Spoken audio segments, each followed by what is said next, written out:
Well, welcome to the 700 Club. Sophisticated ballistic missiles and underground nuclear facilities. Iran is playing with fire, escalating its threats to Israel and to the world. And the United States military is sending its own signals to Tehran. Tel Aviv is also watching closely as the Islamic Republic inches closer to red lines drawn by both Israel and the U.S. National security correspondent Caitlin Burke brings us the latest. The Khaybar missile, named after an ancient Jewish fortress conquered by Muslims, is capable of reaching Israel. Iranian defense officials say it can penetrate enemy air defense systems and evade radar detection. To the west, it's considered a dangerous move that can't be ignored. Despite the restrictions on Iran's missile-related activities under UN Security Council Resolution 2231, Iran continues to seek a range of missile technologies from foreign suppliers and to conduct ballistic missile tests in defiance of the resolution. Meanwhile, Israeli defense forces keep close watch on all areas of Iran's nuclear development. A top general recently stating that Israel could soon be left with no choice other than a preemptive attack. Iran knows it's playing with fire, and they are getting close to what both Israel and the United States are basically messaging as their red line of where they won't allow Iran's nuclear program to go any further. In what appears to be an effort to gain the upper hand against the West, Iran is reportedly building a nuclear facility deep underground.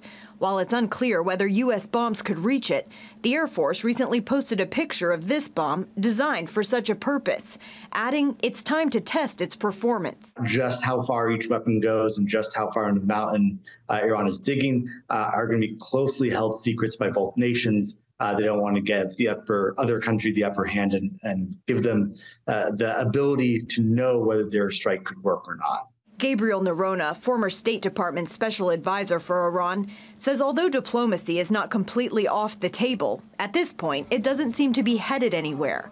He says to truly sway Tehran, the Biden administration must threaten consequences the Islamic regime won't risk. The United States now is starting to get more serious about those messages, and I think that picture of bunker buster bombs is part of that strategy, and we need to see a lot more of that rhetoric and seriousness coming from both the Biden administration as well as Congress. Nerona says it would be a mistake to underestimate the regime. The country that chants death to Israel and death to the United States should be taken seriously. I think one of the mistakes that we've made throughout history is not believing dictators when they make a promise in public. According to the International Atomic Energy Agency, Iran is already enriching uranium to near weapons-grade levels. But the country has yet to announce that it's built a nuclear weapon. Caitlin Burke, CBN News, Washington. We need to have some lessons of history here. It's a pretty big one. When dictators make promises publicly, everybody else in the world should really pay attention and take them seriously. That this isn't just posturing. They actually intend to go through with it. So who's the great Satan? Well, you and I are. Everyone in America, we're considered the great Satan. Who's the little Satan? Israel. And this has been the rhetoric out of this government since the 1970s. And when are we going to wake up and pay attention to it? The Biden administration is essentially a redo of the Obama administration. And under Obama, you have to look at his Cairo speech. And he said in that, I come from generations of Muslims. He firmly believed that he could appeal to so-called moderate factions within the Islamic community, and that through that appeal, he could have peace. And that's what governed all of his negotiations with Iran, the release of an incredible amount of money to them. And all of these things have led us to where we are now, where they're developing ballistic missiles. They're developing nuclear weapons. And if we don't take them seriously in what they're saying, we're all going to pay a price. In other news, despite blowback from both Republicans and Democrats, the debt ceiling deal is out of committee and on track for a floor vote today. John Jessup has more on that story from our CBN News Bureau in Washington. John? Gordon, with just days to go before the default deadline, House Speaker Kevin McCarthy and President Biden are rallying their members to back the bill. Hardline Republicans and progressive Democrats alike are speaking out against it, and some Republicans are so angry they might challenge Speaker McCarthy's leadership. Wendy Griffith reports. Despite a rebellion from the House Freedom Caucus, the debt ceiling compromise narrowly passed the House Rules Committee by a 7-6 vote, with 2 Republicans and all 4 Democrats voting no. The opinion of the chair, the ayes have it. With the threat of default looming and hours before the debt limit deal brokered by the president and House Speaker faces a pivotal vote, some progressive Democrats and conservative Republicans are coming out against it, accusing their leadership of making too many concessions. Many progressives, including me, lean no. Not one Republican should vote for this deal. It is a bad deal. No one sent us here to borrow an additional $4 trillion to get absolutely nothing in return. The Congressional Budget Office predicts the bill will lower the deficit by $1.5 trillion over 10 years. It calls for suspending the debt ceiling until January 2025, clawing back $30 billion in COVID relief, rescinding $20 billion in IRS funding, ending the federal student loan repayments freeze in August, and adding new work requirements for some Americans on food assistance. The White House and Speaker McCarthy now racing to rally support. Our senior team made individual calls to all House Democratic leadership. In the Senate, though top leaders Chuck Schumer and Mitch McConnell are backing the deal, there are breaks in the ranks. I have a lot of concerns about this agreement. It's about taking food away from people who are hungry.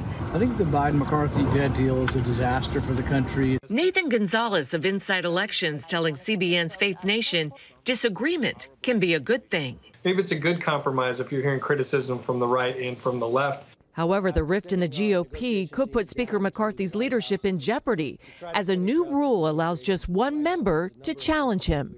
Now, if enough Republicans are mad enough about this deal, if they feel like they did indeed get rolled by the Biden administration here, well, this will be the first true test of that motion to vacate rule change. But first, the deal has to pass Congress before the June 5th deadline. The final House vote is expected later tonight. Wendy Griffith, CBN News. Thank you, Wendy. Well, turning to Ukraine, where Russia is promising a harsh response to this week's drone strikes on Moscow. At least 8 drones hit around a residential area in Russia's capital. One reportedly struck a few miles from one of Vladimir Putin's homes. Russia claims its air defenses shot down most of them. This after 3 straight nights of drone attacks on Ukraine's capital, Kyiv. Meanwhile, Ukraine and its allies are discussing a summit of global leaders to craft a peace plan to present to Russia's allies and neutral nations to advance a diplomatic solution. Well, young people from Ukraine and Russia are demonstrating to the world that hope for peace is not lost. CBN contributing correspondent Chuck Holton shows us how they're setting an inspiring example of unity and friendship.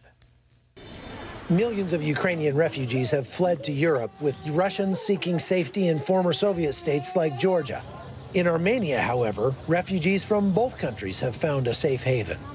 At a private high school called the International School of Armenia, students from both sides of the conflict are setting an example for both their countries about the power of empathy. We have students from Ukraine, we have students from Russia, we have students from Moldova. All of them feel the conflict. So we supported them primarily to take care of their well-being. I'm obviously worried about their families and friends back home. But also we use our students as learning resources. So when you study history or global politics, you're not talking about some ethereal thing that doesn't matter. You're actually listening directly to those who are being affected by conflict, who are being affected by conflict now. There was already people were talking that the war could start, but I personally didn't want to believe it's true. Because I was like, why in 21st century the war can start? It's why?